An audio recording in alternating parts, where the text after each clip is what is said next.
Alô, alô, minha gente! Pode entrar no último episódio da temporada Lena na COP30. E como prometido, hoje vou guiar vocês por dentro da Marcha Global pelo Clima.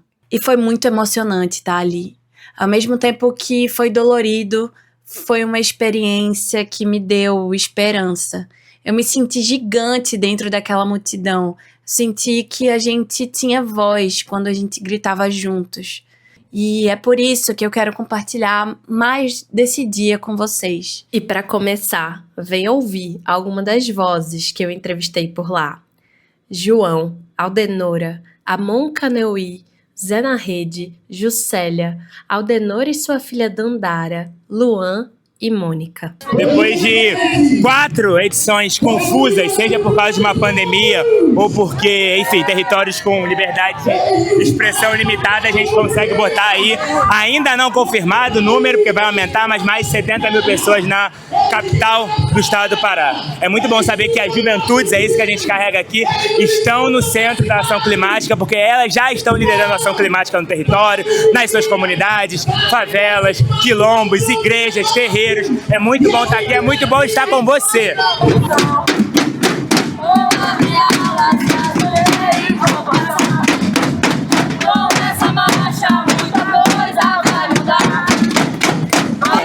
A minha luta é coletiva.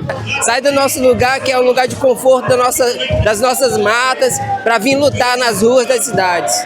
Eu vim caminhando para a marcha na concentração, já chorando muito emocionado, porque são lutas do mundo inteiro, né, que estão sendo ecoadas aqui em Belém, na Amazônia. E as pessoas estão sentindo na pele a Amazônia, as pessoas daqui, o nosso acolhimento, nossa comida, nossa cultura, e isso vai transformar elas, né? Eu digo que a gente não precisa falar para os líderes, brigar com eles necessariamente, porque quando eles chegam perto da floresta, das árvores, ela passa uma mensagem. E uma mensagem que quando eles estiverem talvez no avião voltando, eles vão perceber, eles vão sentir. Então acho que tem muita coisa invisível que está acontecendo aqui e que daqui a alguns dias, meses, a gente vai ver. Belém está sendo não só a capital da COP30, mas está sendo a capital das lutas mundiais. A gente está espalhando isso para o mundo inteiro. A gente está falando com a nossa perspectiva, a gente está contando essa história. A gente está fazendo uma contranarrativa com quem tem o poder, com quem tem o dinheiro, com quem tem as mídias. A gente não domina isso. Por isso que é importante a gente estar aqui mostrando, comunicando, pedindo apoio de todo mundo para levar essa mensagem além. Porque a gente usa palavras certas para falar sobre a nossa luta. Acho que é um momento importante para a gente reivindicar justamente os nossos territórios, né? Sem pensar no território, não há como pensar em clima, não há como pensar em outras conquistas que a gente quer assumir.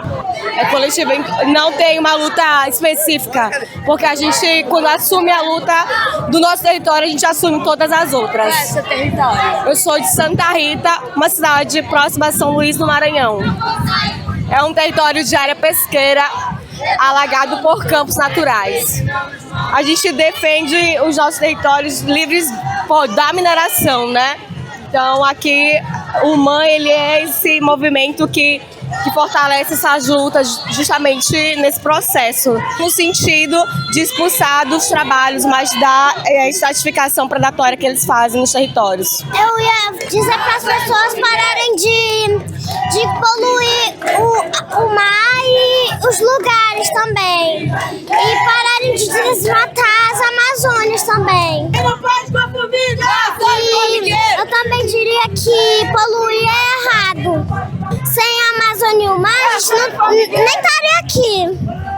Acho que falar de COP é falar de um espaço internacional. Então, a gente tem diversos lugares com problemas similares, com soluções diferentes. Então, acho que esse intercâmbio de soluções para território, acho que é o especial dentro dessa COP, principalmente pensando uma COP no Brasil, uma COP olhando o sul global, América Latina. A COP do governo não nos serve de nada. O que serve são as redes que são formadas na cúpula dos povos e na COP dos movimentos. dos atores sociais. Quando a minha bisavó foi retirada das margens do Rio Negro, sem nem ao menos falar o português, para ser empregada doméstica no Rio de Janeiro. Retornar para casa as nossas raízes, aquilo que nós somos, porque eu sou essa avó. Assim como Mônica, muitas de nossas avós poderiam contar histórias diferentes sobre a nossa ancestralidade, mas uma estrutura de violência e apagamento faz com que seja difícil reconhecer em nós essa ancestralidade indígena. E brasileiros, brasileiras, filhos desta pátria deveriam compreender a importância da demarcação de territórios indígenas para o resgate da nossa identidade, para a valorização da nossa cultura, e, sobretudo, para compreender as respostas dos povos originários que estão resistindo há milhares e milhares de anos às mudanças climáticas. Às vezes a identidade é um vazio, e eu convido a todas as pessoas brasileiras a preencherem esses espaços, honrando a nossa ancestralidade indígena e reivindicando a consciência de que Brasil é terra indígena. Um estudo da Articulação dos Povos Indígenas do Brasil, junto com o IPAM e com o Comitê Indígena de Mudanças Climáticas,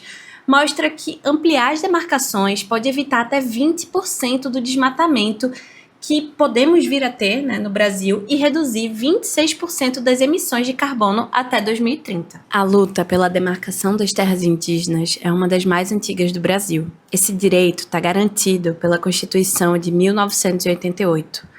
Mas, desde a chegada dos colonizadores, os povos indígenas resistem à perda de seus territórios, que foram sendo ocupados, explorados e apropriados ao longo dos séculos. A zona que nós pertencemos é a rua, para gritar e pedir ao presidente Lula que demarque os territórios indígenas.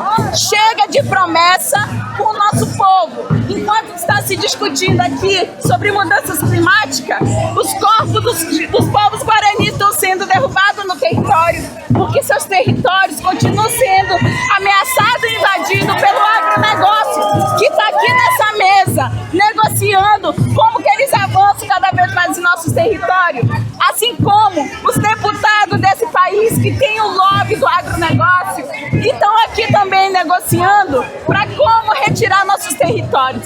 Então, presidente Lula, chega de conversa com o nosso povo.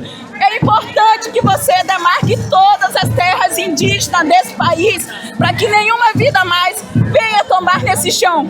Porque se vocês já reconheceram que a demarcação dos nossos territórios, que é nos nossos territórios que tem 87% da biodiversidade, por que vocês continuam não demarcando nossos territórios? É importante que isso seja um compromisso dessa conferência. Não importa o quanto vocês vão ganhar com os fundos, porque esses fundos não vão chegar para nossas comunidades. Então, pelo menos, demarque nosso território, já! Essa que você acabou de ouvir é a Wanda Witoto. Uma das conquistas, em meio à COP30, que aconteceu em Belém, é que o governo brasileiro anunciou a homologação de 4 terras indígenas e declarou outras 10, como aptas para demarcação. Isso tudo é um avanço muito significativo, na proteção dos territórios indígenas e também, para a conservação de vegetação nativa. Segundo o MapBiomas, as terras indígenas ocupam 117,4 milhões de hectares no Brasil. Isso é cerca de 13,8% do nosso território.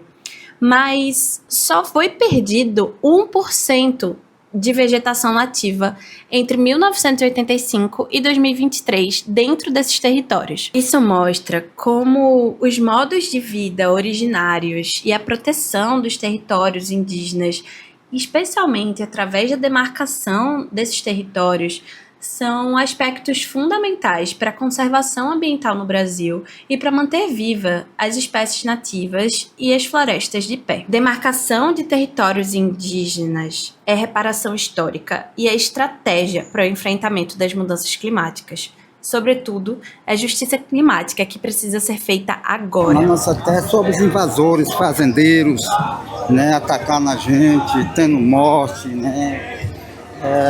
várias coisas que então foi obrigado a gente vir até aqui, Sou da aldeia Terra Indígena São Paulinho, da etnia Jaminawa. Você é cacique lá? Sou liderança, senhora, sou liderança. E então a gente vê que é necessário a gente vir.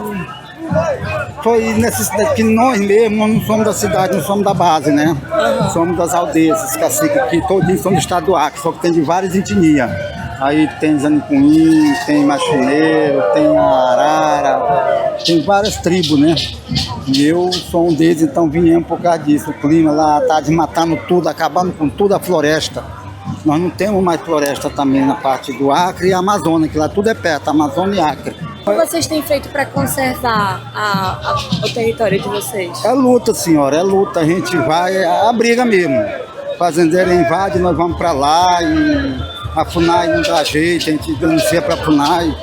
A FUNAI não está dando jeito assim, não toma providência. Um dos territórios demarcados foi o Suaré-Bapim, que talvez eu não tenha pronunciado corretamente, mas que tem cerca de 150 mil hectares.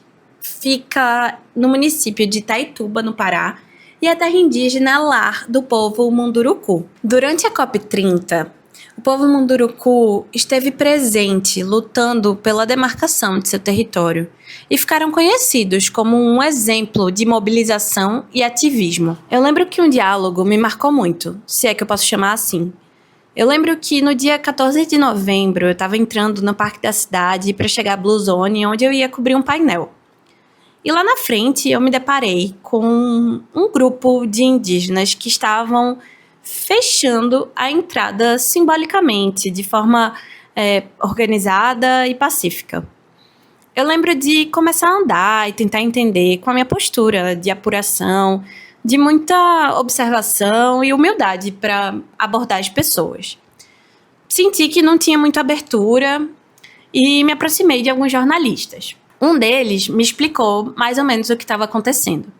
Aquele era o povo Munduruku e eles estavam querendo falar com o presidente para pedir a demarcação de seus territórios. Eu tinha hora e não podia me demorar muito, mas passei um tempo observando. Me aproximei de um grupo de mulheres do povo Munduruku e comecei a perguntar algumas coisas. Ela foi me respondendo, mas sem me dar muito papo. O que ela me disse foi que estavam lá desde as 4 da manhã e que realmente elas estavam ali para negociar, porque não queriam mineração e estavam em busca da demarcação de seus territórios. Eu não estava satisfeita, queria conseguir gravar alguma entrevista para o podcast e andei um pouco mais. Sentei ao lado de uma mulher que segurava um cartaz e tentei puxar assunto. Vi que ela não engajou assim no meu primeiro bom dia. E aí foi quando eu perguntei: você fala português? Ela falou: não.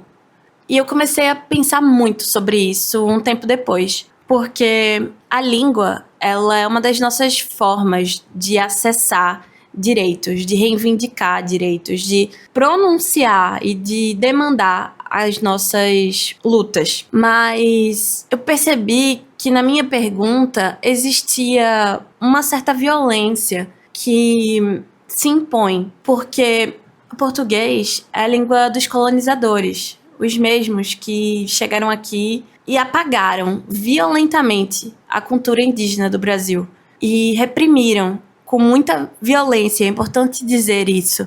O apagamento, ele não é um esquecimento, pelo contrário, ele é uma força impositiva e violenta para apagar essa história. E o que o povo Munduruku queria era justamente falar com o presidente. Como se daria essa conversa? E eu acho que é muito parecido quando a gente fala da falta de acesso de pessoas ao espaço da COP30, de negociação. Afinal, tudo é feito em inglês. E como que a gente promove a acessibilidade dentro de espaços internacionalistas que a primeira barreira é a da linguagem? A imposição do consenso passa pela linguagem, que por si só é excludente. Então, diante da lei e diante das negociações, a linguagem ela é uma ferramenta de luta. Na verdade, a comunicação agora para mim foi uma necessidade de formação. Eu sou psicólogo, mas nós vimos enquanto povos indígenas que a comunicação é a nossa ferramenta de luta, é um ato político a gente se comunicar. A gente tem que saber falar a linguagem dos não indígenas, dos colonizadores para poder sobreviver. Então nós nos utilizamos das ferramentas deles e das nossas. Então a gente junta isso, né, a nossa ancestralidade com a comunicação, porque a gente não quer criar um conflito, a gente quer se comunicar para que eles entendam as nossas demandas, que a gente entenda a demanda deles. Então, assim, a nossa luta não é separada dos indígenas e dos não indígenas, pelo contrário, é a defesa da vida. E a vida não tem um rótulo, não tem essa separação. Eu sou na linhagem de Cacicado, no caso ela é minha tia, ela é cacica pajé do Aldeia Tupã, né, do Alto Rio Guamá. E por ser sobrinho, eu carrego esse legado de liderança indígena. E para mim é muita responsabilidade, e esse momento que a gente está vivendo agora é muito de troca de saberes, né? Na verdade, mais de repasse de saberes, porque eu tenho muito a aprender com ela. Para mim, fazer a temporada do podcast Lena na COP30 foi uma honra. Como uma profissional, jornalista, eu acredito que parte do nosso trabalho é testemunhar e registrar a história. Guardo comigo muitas entrevistas, muitas fotos, muitas memórias que não são só minhas. Eu acho que parte do trabalho do jornalista é registrar a história acontecendo. E estar lá, ver e entrevistar pessoas foi também a minha parte de contribuir para o registro desse evento histórico acontecendo no Brasil. Eu acredito que pude, com o meu pequeno microfone e com as minhas perguntas, a minha curiosidade e todos os estudos que me levaram a me sentir preparada para estar ali cobrindo as pautas de clima, é que as pessoas que eu encontrei se esforçaram muito para estar ali. Sejam os grandes negociadores que viram valor em participar, né, de uma conferência como essa, quanto representantes de organizações, movimentos e de povos indígenas que se mobilizaram, fizeram esforços, dias e dias em deslocamento para se reunir e para debater os enfrentamentos às mudanças climáticas. Hoje não vai ter poesia, vai ter desabafo. Vejo as pessoas fazendo planos individuais para 2026. Planos para crescer na carreira, planos para casar e ter filhos. E com todo carinho e revolta eu te digo, minha gente, sem clima não tem carreira. Sem clima não tem casa no campo. Sem clima não tem café. Sem clima, talvez as belezas naturais que você sonha em conhecer um dia já estejam completamente destruídas, como os corais marinhos do Nordeste. Vamos ficar com um problema. É necessário sustentar esse desconforto agora. Talvez se inteirar da crise climática deixe um gosto amargo de se convencer de mudar de hábitos, de mudar de sonhos, de mudar de planos, de mudar a forma de se divertir, de mudar a forma de falar sobre alguns assuntos. Talvez te faça dormir um pouco menos, mas a minha aposta é que falar sobre crise climática talvez te cure da indiferença. E aí, gostasse? Fez sentido pra você? Se gostou de algum dos nossos episódios do Lena News, eu te peço para compartilhar com alguém que você sabe que pode se interessar e com quem você tem vontade de continuar batendo esse papo sobre mudanças climáticas de uma forma política e sensível. O nosso podcast é um projeto independente, idealizado por mim, Helena Portilho, com apoio indescritível de Gustavo Mons, nosso editor de som, e Beatriz Proença, nossa designer. Sem vocês, nada disso seria possível. Também agradeço a Alana Oliveira e Guilherme Cipulo, que deram apoio para a distribuição do podcast. E até logo!